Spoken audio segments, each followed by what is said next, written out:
The air in downtown Chicago smelled like wet concrete and exhaust fumes. I pushed through the door of the Meridian Tower, pulling my jacket tighter against the cold drizzle. The 3-hour translation meeting had gone well, but my brain was fried.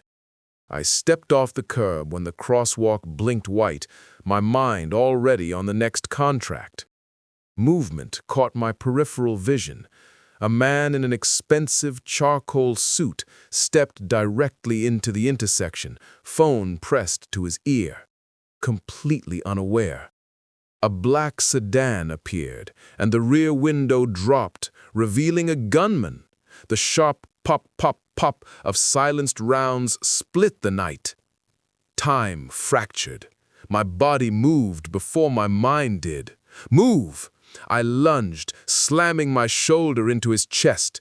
We went down hard, his solid frame absorbing the impact as we rolled, just as the bullets ripped into the pavement where he'd stood. Gravel bit into my knee, my right wrist twisted with a white-hot spike of pain. His chest rose and fell beneath my cheek. "Are you hurt?" His voice, controlled and accented, rumbled. "Am I hurt? You almost got yourself killed." I pushed up. He sat with fluid grace, his dark eyes assessing me. A black SUV screeched to the curb, instantly flanked by 3 more. Men in black suits emerged with military precision. "Boss," one urgent voice said. He stood, pulling me with him.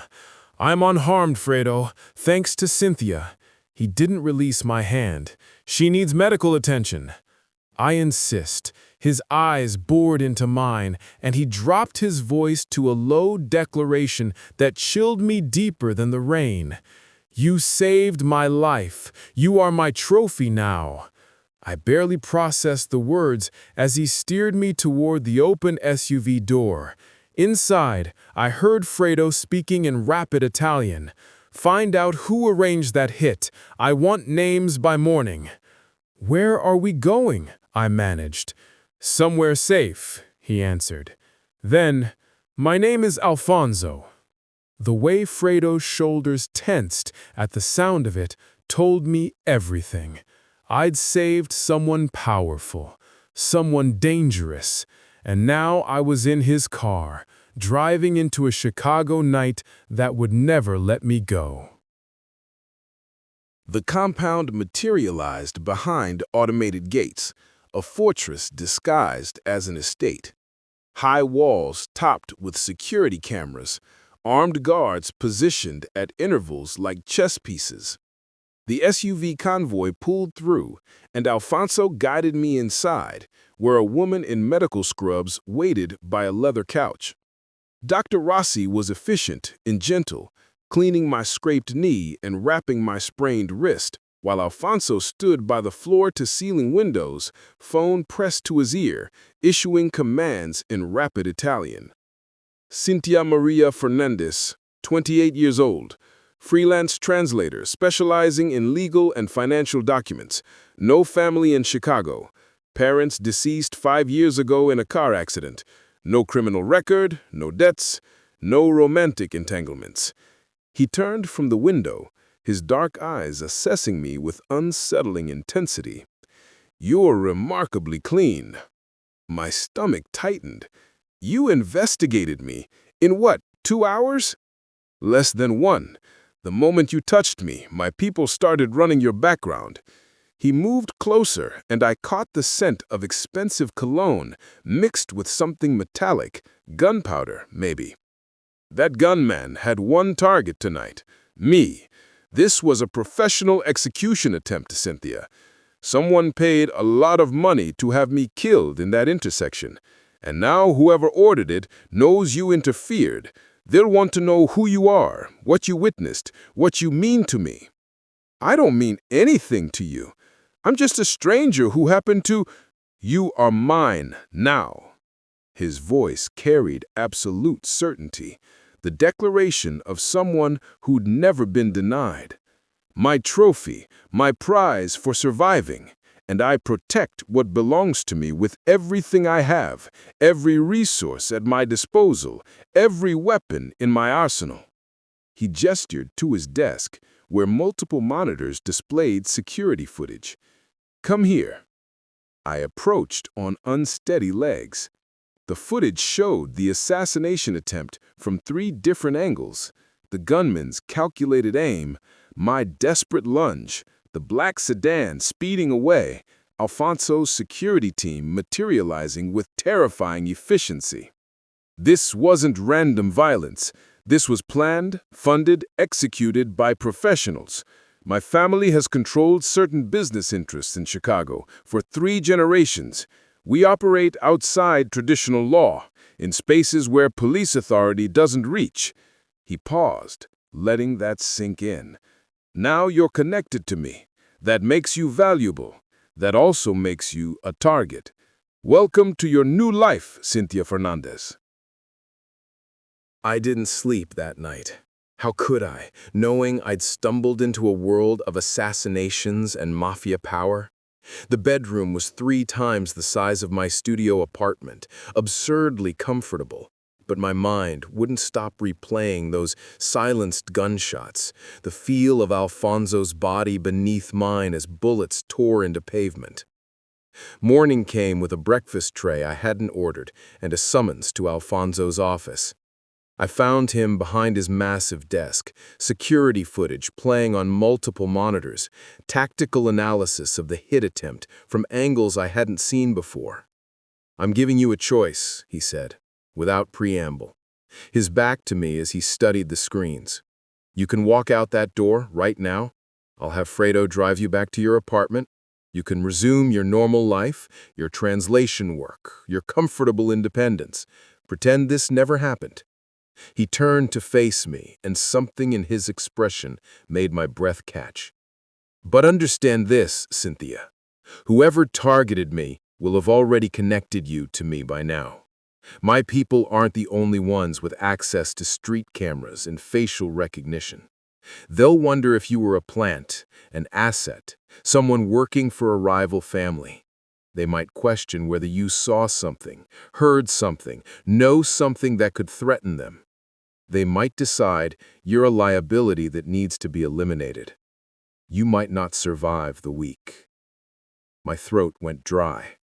Or you stay here, 1 week under my protection, while my people identify and neutralize the threat. You'll have everything you need: comfortable workspace, privacy when you want it, your equipment, access to your clients. After 7 days, when the situation is resolved, you're free to leave with my guarantee of safety and compensation for your time. It wasn't really a choice. The surveillance footage played in my mind, the calculated precision of that gunman, the cold efficiency of attempted murder. These weren't empty threats from some movie. This was real. 1 week, I agreed, my voice steadier than I felt. "And I need my work, my laptop, my files, my reference materials. I have deadlines." "Already retrieved from your apartment this morning." He gestured to a leather bag by the door that I hadn't noticed. "You'll find everything you need. Fredo was very thorough." "You were that confident I'd stay?" "I was confident you're smart enough to choose survival over pride." He returned to his monitors, already shifting his attention. "There's a workspace prepared for you down the hall, second door on the left. If you need anything, there's an intercom system. If you feel unsafe for any reason, tell me immediately. Clear?" I nodded and headed for the door. "Cynthia." I turned. His expression had softened almost imperceptibly. "Thank you for saving my life tonight. Whatever else happens in the next week, that debt is real. I don't forget people who put themselves at risk for me." 3 days passed in strange, surreal routine. I worked from a converted guest suite that had everything a freelance translator could want: dual monitors, ergonomic chair, high-speed internet, even a small espresso machine that probably cost more than my monthly rent. My clients received their translations on time, none of them knowing I was working from a Mafia compound while effectively under house arrest. Alfonso appeared periodically, always with Fredo or another guard, always checking on my comfort with an intensity that felt protective and possessive in equal measure. We'd have brief conversations about challenging translation work, about Chicago weather, about nothing particularly important. He never mentioned the investigation or the threat, maintaining a careful boundary between my temporary presence and his dangerous reality. I almost convinced myself I could survive this week and walk away unchanged. On the fourth morning, an explosion shattered that delusion completely. I was at my desk, deep in a complex financial contract for a corporate client, when the boom rattled the windows in their frames hard enough that I thought they might shatter. My coffee cup jumped, splashing espresso across my carefully organized notes. For a moment, my brain couldn't process what had happened. The sound was too big, too violent, too wrong for this carefully controlled environment. Then the alarm started. Shrieking, electronic screams that spoke of serious emergency, of protocols activated, of danger immediate and real. I ran to the window in time to see thick black smoke rising from the garage area, flames licking at what had been a luxury vehicle. Men in tactical gear sprinted toward the fire with industrial extinguishers. Others formed a defensive perimeter around the compound, weapons drawn, scanning for additional threats with the kind of coordinated precision that spoke of extensive training. My door burst open without warning. Fredo stood there, his usual composure cracked, his hand resting on the weapon at his hip. His face was pale, his jaw tight. "Stay here. Lock the door behind me. Don't open it for anyone except me or Alfonso. Not the guards, not Dr. Rossi, not anyone else. Do you understand?" What happened? Was that a bomb? Someone tried to kill him again. Fredo's face could have been carved from granite. C4 explosive planted in his vehicle, military grade. If he'd been 30 seconds earlier getting to the garage, if he'd decided to drive himself instead of using the town car this morning, he didn't finish the sentence, didn't need to. Alfonso had nearly died, again, and this time the threat had come from inside his own fortress, his own supposed sanctuary.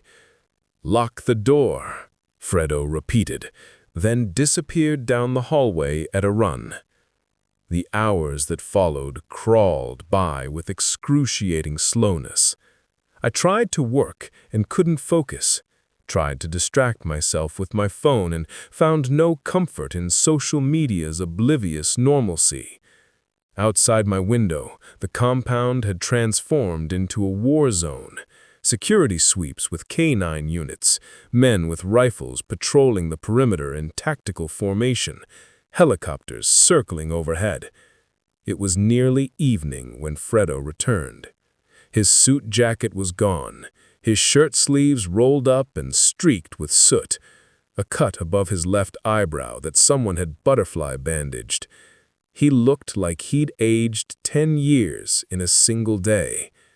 "The boss wants to see you," he said simply. His voice carried a weight I hadn't heard before, exhaustion mixed with something that might have been fear. I found Alfonso in his office, standing at the windows with a crystal glass of amber liquid in his hand. His suit was still pristine, perfectly pressed, but the tension radiating from his shoulders spoke of barely controlled fury. A muscle ticked near his temple, the only visible sign of the rage I could feel coming off him in waves. "Sit," he said, without turning around. Not a request, a command. I sat in one of the leather chairs facing his desk, my hands folded in my lap to hide their trembling. The silence stretched for what felt like an eternity before he finally spoke. "The bomb was C4, Alfonso said quietly, still staring out at his compound. "Military-grade explosive, not something you buy at a hardware store or assemble from internet instructions. Someone with professional training, with access to sophisticated materials, placed it precisely where it would cause maximum damage. They knew which vehicle I prefer. They knew my morning schedule. They knew the exact blind spots in the garage security coverage." He finally turned to face me, and the cold calculation in his eyes was absolutely terrifying. "This is no longer about an external enemy trying to eliminate me for business reasons or territorial disputes. This is betrayal from within my own family. Someone in this organization, someone I've trusted with authority and responsibility, someone I've protected and elevated, is actively trying to murder me." He set down his glass and moved to his desk, anger making his movements sharp and controlled. Before he could continue, Fredo entered carrying a manila folder. His expression was grim as he placed it on the desk. "Boss, you need to see these. Now." Alfonso opened the folder, and I watched his face go carefully, dangerously blank. Then he turned it so I could see the contents. Surveillance photographs, professional quality, of me. Leaving my apartment building in workout clothes, entering the coffee shop 2 blocks from my place, walking to the public library with my laptop bag, shopping for groceries, all time-stamped from before the assassination attempt, before I'd ever heard the name Alfonso Barzini. My stomach clenched painfully. What is this? "They were watching you," Alfonso said, his voice deadly quiet. He spread more photographs across the desk with controlled precision. Different people now. A woman leaving a gym, a man getting into his car, an elderly couple walking a small dog, all in the same general area, all photographed with the same professional equipment. They were mapping collateral damage, identifying potential witnesses, anyone who might be in the wrong place at the wrong time when they made their move. But that means I couldn't finish the thought, the horrible implications crashing over me. It means you were marked as a potential complication before you ever saved my life, Alfonso finished for me. And when you interfered, when you became more than a bystander, you became a variable they didn't account for, a problem that needs solving. His hand clenched into a fist on the desk. Your apartment is compromised, Cynthia. They know where you live. They know your routines, your habits, your vulnerabilities. Returning there would be suicide. The room tilted slightly. Everything I'd built, my independence, my careful, normal life, my safe routine evaporated like smoke. This was supposed to be 1 week. You said 1 week and I could go home. Plans change when someone plants a bomb in my garage. His voice softened fractionally, almost gentle. I'm moving you permanently to the estate. You'll have everything you need. Better workspace, complete privacy, the best security money can buy. But you cannot go back to your old life, Cynthia, not until whoever is behind this is identified and eliminated. I'm sorry, But that's the reality we're facing now. If you believe people deserve the truth, even when it's terrifying, hit that subscribe button. People like whoever was hunting me won't, and you need to hear what I found next. I wanted to scream, to demand my freedom, to insist this wasn't fair, that photos told a different story. I'd been in danger before I ever knew it, marked for potential elimination by people who saw human lives as obstacles to be removed. I didn't ask for any of this, I whispered. No, you acted with courage and instinct, and you're paying the price for basic human decency. Something almost like regret flickered across Alfonso's face. But I will protect you, Cynthia. With my life if necessary, with every resource I control. You saved me, now I save you. That's the deal. Living permanently at the estate meant accepting my new reality. The guest suite became my apartment. The converted office became my permanent workspace. My clients continued receiving translations on time, completely oblivious to the fact that their reliable freelancer was now residing in a Mafia compound under constant armed protection. Alfonso requested my presence in his office 3 days after the bombing. I found him surrounded by bankers' boxes, his massive desk buried under financial statements, corporate documents, and pages of transaction records that looked like they'd been printed from multiple sources. "I need your help," he said without preamble, looking up from a spreadsheet with exhausted eyes. "Someone has been moving money through shell corporations for months, diverting funds that should be going to our legitimate businesses. The amounts are substantial. We're talking millions. But the diversions are sophisticated enough that our regular accountants haven't flagged them as suspicious. I need someone I can trust to analyze the financial trail and help me understand where the money's going." "Alfonso, I'm a translator, not a forensic accountant. I don't have training in—" "You read and interpret financial documents in 6 languages. You understand corporate structures, international banking systems, legal frameworks across multiple jurisdictions. You've translated enough contracts to understand how money moves through complex business arrangements." His eyes locked on mine with desperate intensity. "More importantly, you're the only person in this entire building who has absolutely no reason to betray me, because you're not part of this world. You have no agenda, no loyalty to any faction, no stake in organizational politics. Will you help me, Cynthia?" I should have said no. Should have maintained clear boundaries between his dangerous world and my professional life. But looking at him, at the exhaustion carved into his features, the fury and desperate need for someone he could trust completely, I heard myself say, "Show me the files." We worked side by side for 18-hour days. Alfonso proved to have a brilliant, ruthless mind, understanding the architecture of his organization with the precision of a master engineer. He explained how legitimate businesses could be used to launder money, how shell corporations could hide true ownership, how international wire transfers could obscure the trail of funds moving between accounts.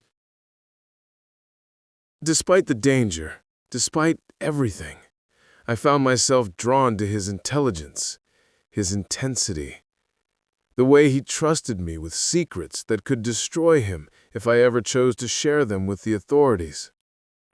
"These transactions don't match legitimate business patterns," I said late one night, highlighting anomalies on my screen with growing certainty. "Someone's systematically diverting funds, small amounts from multiple sources, carefully calculated to stay below audit thresholds, routing them through corporations registered in Delaware, Cyprus, the Cayman Islands. The diversions are timed to coincide with legitimate business transactions, making them look like normal operational expenses. How much total? Alfonso leaned over my shoulder, close enough that I could feel his breath on my neck. I calculated quickly, cross-referencing statements from 3 different accounts. $8 million, possibly more if I dig deeper into the subsidiaries. Alfonso's jaw tightened visibly. That's not just theft for personal enrichment. That's funding. Someone's financing the assassination attempts, the professional hitmen, the military-grade explosives, all with my own money. They've been planning this for months, building a war chest while I trusted them. There's something else. I pulled up corporate filings had been cross-referencing. These shell companies share board members. It's subtle, they use different combinations to avoid obvious patterns, but 3 names appear across multiple entities. 2 I don't recognize at all, but this one, I highlighted a name that had appeared in Alfonso's internal records. He leaned in closer, scanning the name with intense focus. Then his face went absolutely white. His hand gripped the edge of my desk so hard his knuckles turned bloodless. "No," he whispered. "Not him. Anyone but him." "What? Who is it?" "That name." His voice was hollow, broken in a way I'd never heard. "It's family. Blood family. Someone I've known my entire life. Someone I trusted with the organization's future." He straightened slowly, and I saw something crack in his carefully maintained control. "I need to verify this. Cross-reference with our internal records, trace every single transaction. If I'm right about who this is, if this goes where I think it's going." He didn't finish, but I understood. Betrayal from within was always the worst kind. Betrayal from family was unforgivable. Over the next 2 days, I watched Alfonso age before my eyes. The weight of betrayal crushed him as we traced every transaction, verified every signature, decoded every encrypted communication, building an irrefutable case against someone he loved. Alfonso called me to his office at midnight 2 days later. When I arrived, documents covered every available surface. Corporate registrations spread across the couch, bank transfer records stacked on the coffee table, encrypted communications decoded by his technical team pinned to a corkboard like evidence in a murder investigation. His eyes were bloodshot from lack of sleep, his face haggard, his usual immaculate tie loosened for the first time since I'd known him. "Enzo Clemenza," he said, the name dropping like poison from his lips. "My cousin, my underboss, the man I trusted with organizational authority when I needed someone to handle operations, the man I defended when other family members questioned his judgment and loyalty." He showed me the evidence with hands that shook slightly, his usual control fractured by the enormity of the betrayal.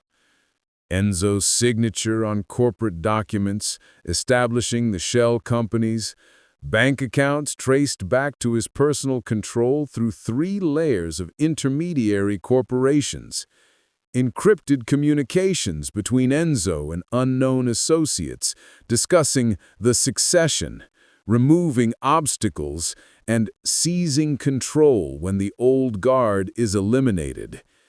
"He's been planning this systematically for over a year," he continued, his voice raw and broken. "Building his own power base with my resources, recruiting allies from within the family, men who've grown tired of my leadership, who think I'm too cautious, too concerned with legitimizing our businesses instead of maximizing profits through any means necessary. And when he finally felt positioned perfectly, When he thought he'd secured enough support and accumulated enough resources, he tried to eliminate me and seize control of everything my grandfather spent 50 years building. "What will you do?" I asked quietly. "Expose him before the council.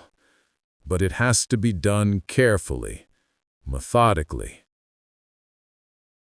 Alfonso's hands clenched into fists on his desk. Enzo has allies, powerful men who've bought into his vision of a more aggressive organization. If I simply accuse him without irrefutable proof, without evidence they can't dismiss or explain away, it triggers a civil war. Families will choose sides. People will die. The organization could fracture into competing factions that spend years destroying each other. He looked at me with desperate, pleading intensity. "I need you at the council meeting.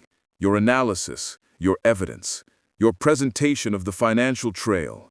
Coming from someone outside the family, someone with no personal agenda or vendetta against Enzo, someone who simply followed the money wherever it led, that carries weight they can't dismiss as internal politics or personal grudges." "Alfonso, I'm not qualified for this. I've never presented to a room full of—" He interrupted, moving closer until we were face to face. "You're exactly what I need. Someone they can't claim is biased or pursuing a personal vendetta. Someone who followed the money without prejudice, without loyalty or family politics clouding their judgment. You're my proof, Cynthia. The independent, objective evidence they can't refute or explain away." He took my hand carefully, mindful of my now healed wrist. "I know what I'm asking. I know I'm pulling you deeper into a world you never wanted, dragging you into family politics and organizational conflicts that could turn violent. But you're the only person in this entire organization I can trust completely. The only one with nothing to gain from lying and everything to lose from being caught in a deception." I looked at our joined hands, feeling the weight of what he was asking. Somewhere along the way, between being his trophy and his analyst, between forced captivity and chosen partnership, something fundamental had shifted. I no longer felt like a prisoner in a gilded cage. I felt like I was exactly where I was supposed to be. I said, "Tell me what you need me to do." Alfonso took me to a high-profile dinner 2 nights before the scheduled council meeting. "A test run," he explained in the car, "to gauge how Enzo would react to my public presence and to demonstrate to the organization that I was under his absolute protection." The restaurant was exclusive, the kind of establishment where reservations required months of advance notice, unless your last name carried the kind of weight that made maitre d's materialize with obsequious smiles. The guests were powerful men in expensive suits who studied me with calculating eyes, trying to determine what I represented in the organization's complex hierarchy. Enzo was there, positioned at one end of the table, smooth and charming in a way that felt meticulously rehearsed and utterly false. His smile never quite reached his cold, calculating eyes.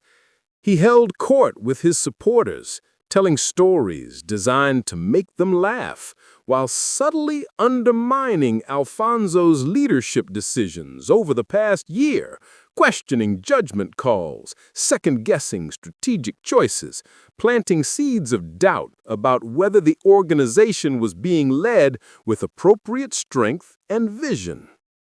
"Alfonso," Enzo said when we arrived, his attention sliding to me like oil spreading across water.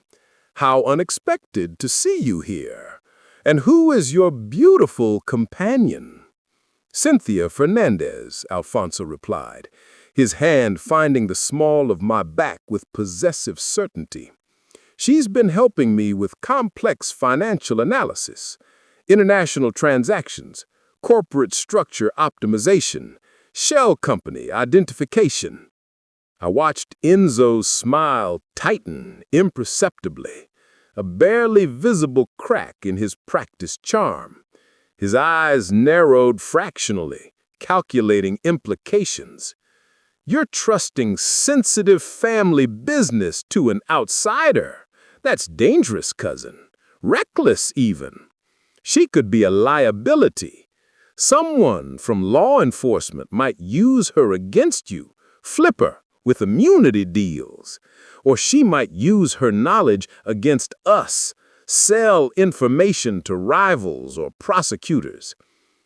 The threat was barely veiled, delivered with a smile that didn't soften the menace. Enzo's supporters shifted in their seats, watching the exchange with predatory interest, sensing conflict and positioning themselves accordingly. I felt Alfonso go rigid beside me, tension coiling through his body like a spring compressed to its absolute breaking point. "She's not a liability," Alfonso said, his voice dropping to something lethal, something that made the entire table fall into immediate, respectful silence. "She's mine, my trophy, my partner, my most trusted advisor, and anyone who threatens what belongs to me, anyone who even considers using her against me or this family, answers to me personally, with everything that implies. Are we absolutely, perfectly clear, Enzo?" The silence stretched like a physical thing, heavy and dangerous. Enzo's carefully maintained mask slipped for just a moment, pure, undiluted hatred flashing across his features, naked ambition and frustrated rage breaking through his controlled exterior before he managed to force his practiced smile back into place. "Of course, cousin. Family first. Always family first." But his eyes promised violence, promised retribution, promised that this confrontation was far from over and that I'd made an enemy who wouldn't forget. Comment, "Trust no one," if you're Team Cynthia. The betrayal can't win. Now watch what happens when we finally fight back. In the car afterward, Alfonso's hand found mine in the darkness of the back seat. He knows we're on to him now. That revelation accelerates everything. The council meeting happens tomorrow night. He'll move against me there, try to undermine my authority and discredit me before we can present the evidence. He'll bring his supporters, make speeches about my weakness and poor judgment. It's going to be ugly. "I'm terrified," I admitted, my voice barely above a whisper. "Good. Fear keeps you sharp, keeps you careful, keeps you from making mistakes." He squeezed my hand gently, his thumb tracing circles on my palm. "But know this, Cynthia, I won't let him hurt you. Whatever happens tomorrow, whatever political maneuvering or threats he employs, you're under my absolute protection, always and without exception." The council chamber was ancient, dark wood paneling that had witnessed 3 generations of critical decisions. A massive table, scarred and marked with the weight of decades of history. Chairs that had seated men who'd built empires and crushed enemies and shaped Chicago's criminal underworld into what it was today. 12 men sat in judgment around that table, their faces carved from stone, their eyes holding the accumulated power and ruthlessness of decades spent in this world. Alfonso sat at the head of the table, the traditional position of organizational leadership. I sat beside him, acutely aware that I was the first outsider, the first civilian, the first woman to ever enter this sanctified space. Enzo sat directly across from us, surrounded by 4 of his most loyal allies, men who'd grown tired of Alfonso's cautious approach to business, who wanted a more aggressive leader who'd maximize profits through any means necessary regardless of legal risk. This emergency meeting was called under completely false pretenses, Enzo announced before Alfonso could speak, his voice carrying the confidence of someone who genuinely believed he'd already won this confrontation. My cousin has been compromised by emotional attachment and poor judgment. He's sharing sensitive family secrets with outsiders who have no understanding of our world or its requirements. He's making critical decisions based on emotion rather than cold strategic calculation. He's allowing a woman, a civilian translator with no understanding of our business or organizational security or financial operations, to influence matters of organizational security and financial operations. He's become a dangerous liability to this family. I'm formally calling for a vote of no confidence in his leadership and requesting that the council consider transferring authority to someone with better judgment.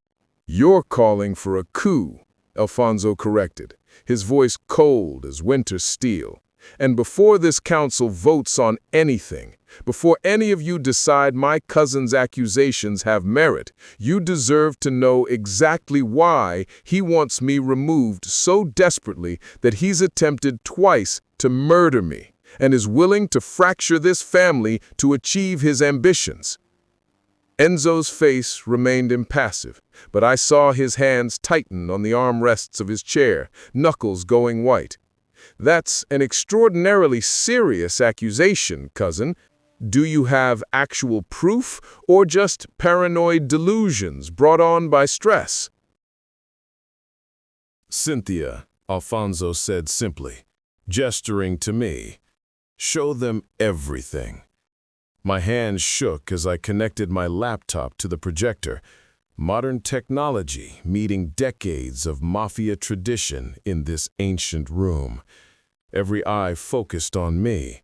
Judgment, curiosity, hostility, calculation, skepticism, all visible in those hard faces. I took a deep breath and began, keeping my voice steady through sheer force of will. For the past 14 months, money has been systematically diverted from family accounts. I displayed my first slide, transaction flows mapped like a spider's web of financial deception. Shell corporations were established in Delaware, Cyprus, and the Cayman Islands, specifically to hide the ultimate destination of these funds. The diversions were small amounts from multiple different sources, carefully calculated to avoid triggering standard audit thresholds or drawing attention from financial oversight systems. I walked them through it methodically, exactly the way Alfonso and I had rehearsed dozens of times, the corporate structures and their deliberately confusing complexity, the hidden bank accounts accessed through layers of intermediary corporations, the pattern of systematic theft sophisticated enough to require intimate knowledge of the organization's financial operations and the authority to approve transactions without raising immediate suspicion. The diversions follow a very specific, deliberate pattern, I continued, displaying charts that made the theft undeniable even to skeptical eyes. Amounts between $50,000 and $75,000, taken monthly from different accounts in rotation, routing through intermediate corporations before reaching their final destinations. Total diversion over the 14-month period? $8.3 million. The room erupted in angry murmurs and shocked exclamations. $8 million was serious money, even for an organization of this substantial size and reach. These could easily be fabrications, one of Enzo's closest allies protested loudly. Numbers created by an outsider to support a predetermined conclusion and destroy a loyal family member. Could they be fabrications? I pulled up my final slides. High-resolution scanned images of actual corporate documents bearing handwritten signatures, official bank authorizations with institutional seals clearly visible, transfer confirmations from legitimate financial institutions on their official letterhead.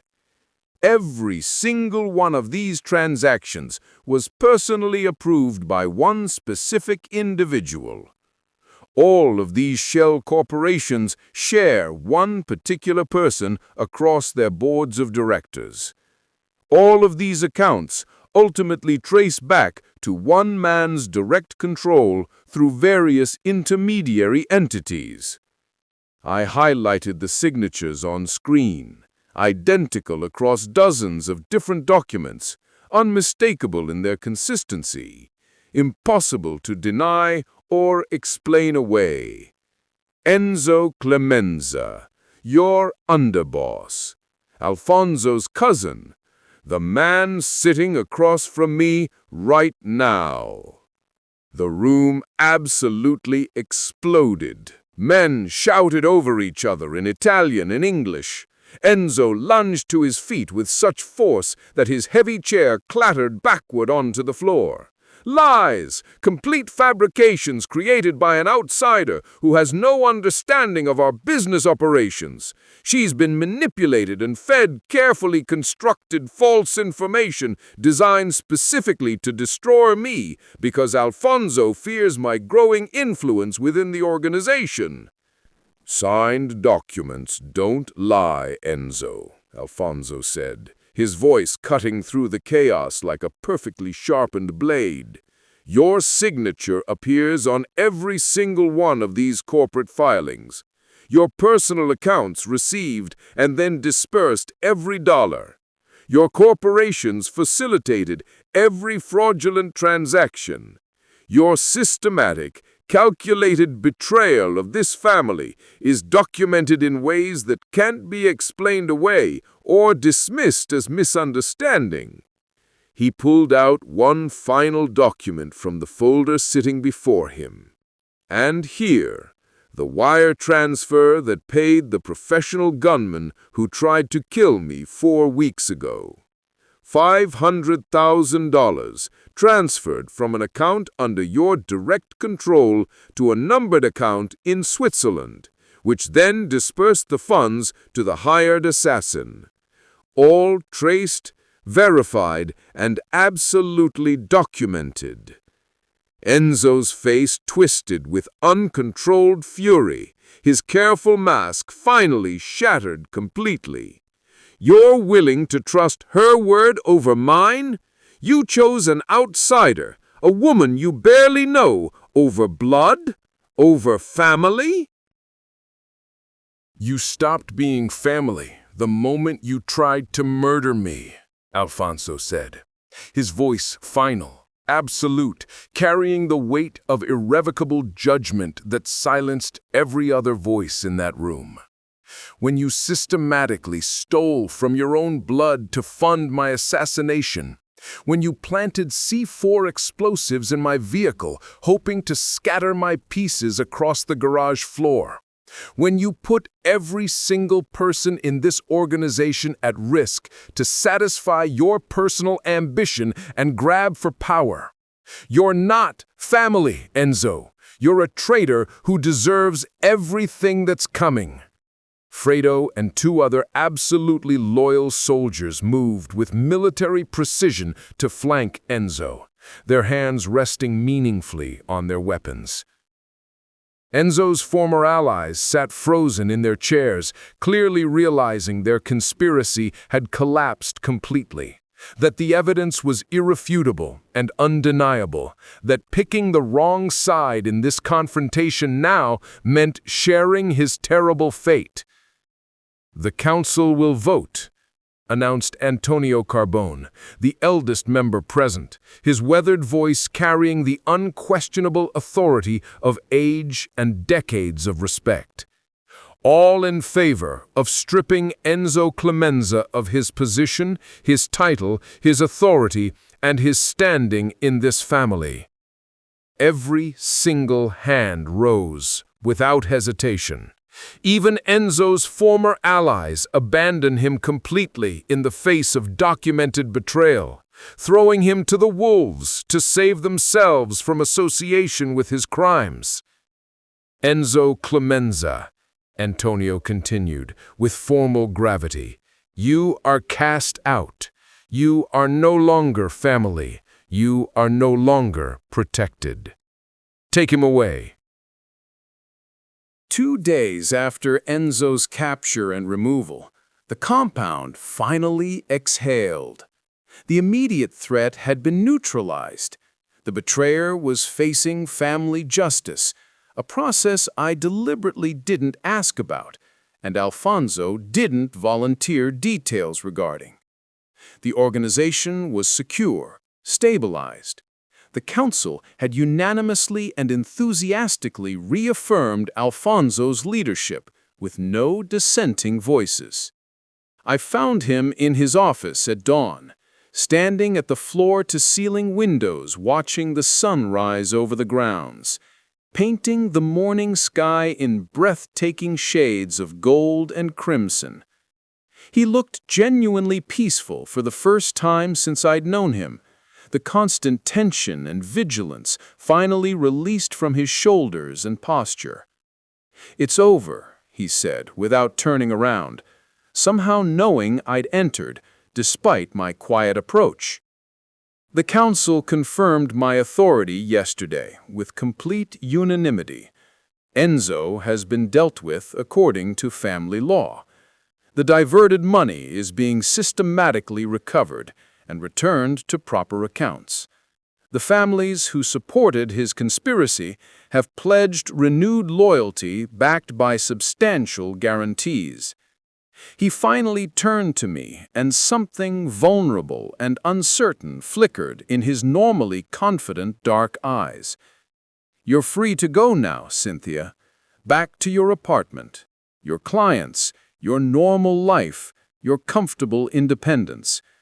I'll provide discreet security indefinitely, of course. Professional protection to ensure you're never threatened because of what you witnessed here, or your association with me. But you're free, completely free." "Is that what you want?" I asked carefully. He studied me for a long, searching moment.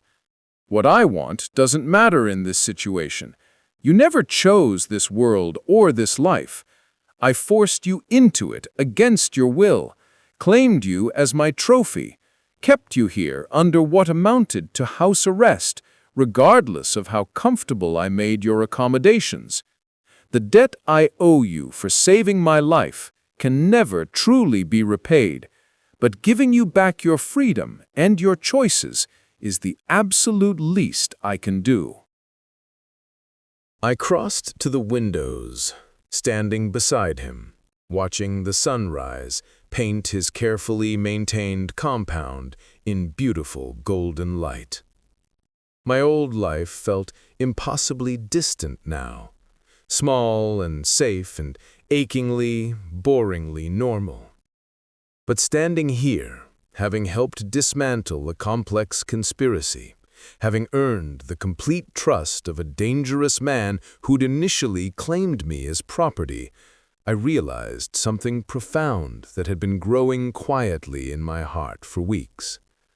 I belonged here, in this dangerous, complicated world, with this impossible man. "I want terms," I said firmly. He turned, genuine surprise flickering across his normally controlled features. "Terms?" "I'm not your trophy, Alfonso, not your possession or your prize to display and protect like a treasured object in a museum. I'm not a thing you own." "Then what are you?"